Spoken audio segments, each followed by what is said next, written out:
10อันดับโรคระบาดมีโรคระบาดที่ใหญ่ที่สุดของโลกเคยเกิดขึ้นมาแล้วกับโลกของเราและในวิดีโอนี้ HKY จะพามารู้จักกับ10โรคระบาดที่ร้ายแรงที่สุดซึ่งได้สร้างความเสียหายและฆ่าชีวิตคนไปเป็นจำนวนหลายที่สุดในประวัติศาสตร์ซึ่งจะมีอะไรนั้น HKY จะพาท่านผู้ชมไปเบิ่งพร้อมๆกันเลย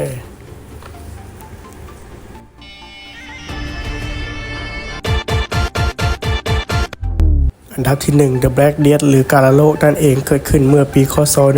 1346 1353 สาเหตุมาจากเชื้อแบคทีเรีย Yersinia pestis ซึ่งเกิดมาจากเห็บที่อาศัยอยู่ในสัตว์ประเภทหนูกระรอกโดยได้ติดเชื้อมาจากสัตว์มาสู่คนซึ่งได้ฆ่าชีวิตคนไปเป็นจำนวน 75-200 ล้านคนนับเป็นโรคระบาดที่ร้ายแรงที่สุดของโลกและมีคนตายหลายที่สุดอีกตอนอันดับที่ 2 นั่นก็คือสเปนิชพูดไข้หวัดใหญ่สเปนเกิดขึ้นเมื่อปีคศ1981 สาเหตุก็มาจากไข้หวัดสัตว์ปีกนั่นเองซึ่งได้ฆ่า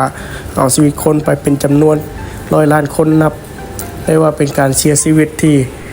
หลายกว่าสงครามโลกอีกเลยก็ว่าได้อันดับที่ 3 กาฬโรคครั้งที่ 3 เกิดขึ้นในช่วงปีคศ1885ที่มีจุดเริ่มต้นมาจากประเทศจีนฮ่องกงและอินเดียในเทื่อนี้ฆ่า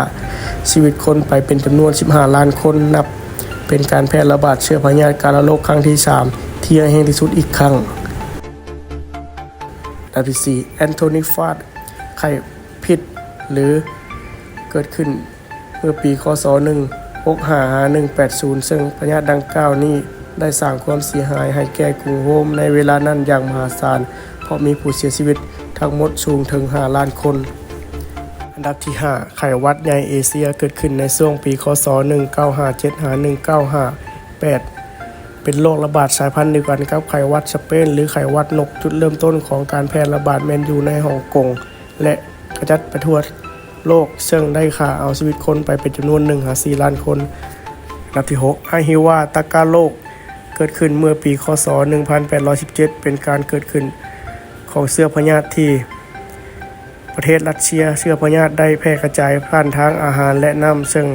ได้ฆ่าชีวิตคนหลายถึง1 ล้านคนอันดับที่ 7 ไข้หวัดใหญ่รัสเซียปีคศ1889การแพร่ระบาดครั้งระบาดของประเทศรัสเซียได้แพร่ลามไปจนถึงทวีปอเมริกาเหนือซึ่งได้เป็นไข้หวัดใหญ่รัสเซียครั้งนี้เฮ็ดให้ประชากรมนุษย์สูญเสียหายไปเป็นจำนวน 360,000 คนอันดับที่ 8 กาฬโรคอังกฤษเกิดขึ้นในปีคศ1665-1666จุดกำเนิดของการแพร่ระบาดก็มาจากกรุงลอนดอนซึ่งเป็นอีกหนึ่งโรคระบาดที่ร้ายแรงของประเทศอังกฤษสาเหตุก็มาจากการแพร่เชื้อแม่นจากหนูซึ่งได้ฆ่าชีวิตคนไปหลายถึง 75,000 คนหา 100,000 คนอันดับที่ 9 ไข้พิษฝีดาษปีคศ1492ซึ่งโรคระบาดได้เกิดขึ้นในช่วงค้าขายในยุคอาณานิคมและแพร่ระบาดของโรคร้ายครั้งนี้ได้แพร่ลามมาถึงเกาะอิสปันโยรา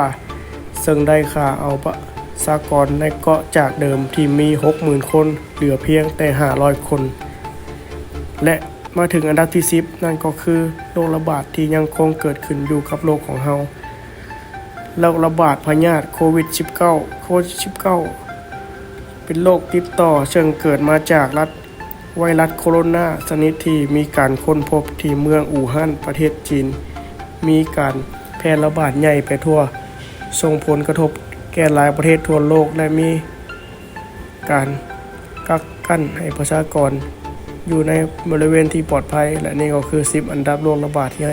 รงสุดของโลกของเราถ้ามาวิดีโอนี้ฝากกดไลค์กดแชร์เพื่อพาคลิปวิดีโอใหม่ๆของพวกเราได้บ๊ายบาย